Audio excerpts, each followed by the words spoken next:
Hello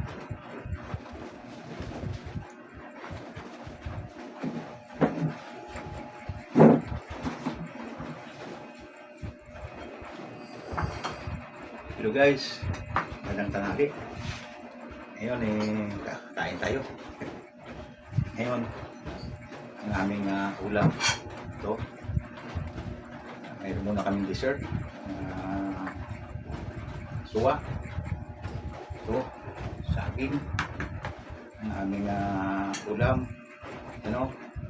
papayang pinatan, nilagang talong, tapos sweet and sour na talong. Yan guys ang aming kain sa tanghalian. Simple na pagkain. Kaya kain tayo guys.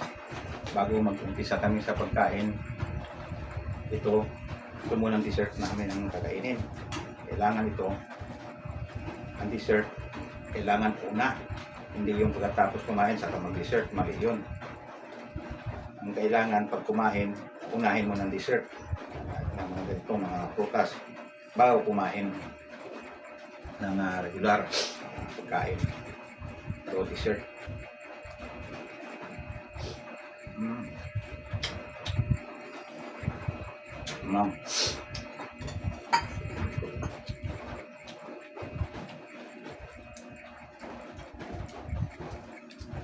Tapos to, ganyan muna guys bago kumain, dessert ko na.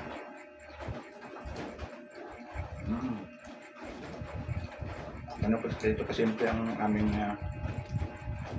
pagmuhay dito sa bukid.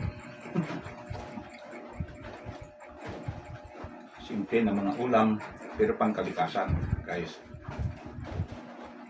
Ang karne minsan-minsan lang yan, pero kailangan manok lang. Yun, kaisda ang kailangan natin sa ating kalusugan. Iwasan yung mga karne kasi diyan ang focus ng cancer sa bituka. Kasi mahirap na ma-digest ng bituka ng ating kinakain na karne, kaya magkakaroon ka ng colon cancer. Yan ang mga sakit ng mga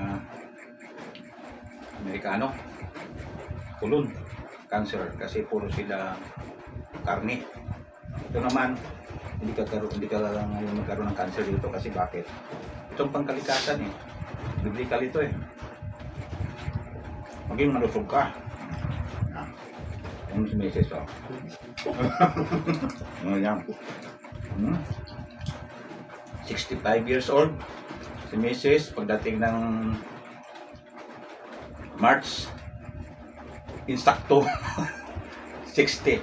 Pares na rin kami senior citizen. Pero malusog. Ito naman si Mrs. Ito yung Amerikanang lokal. Ito naman buhok. Hindi yan nagpukulay. Natural yan. Tatlong klaseng yan. Kulay. Parang glitters. Parang mayroong brown, saka mayroong itim, saka puti. Yan. Yan ang original. Kaya, ang aming pagkain din, original din, biblical. Genesis 1:29. Okay guys, kakain na tayo. Kain na.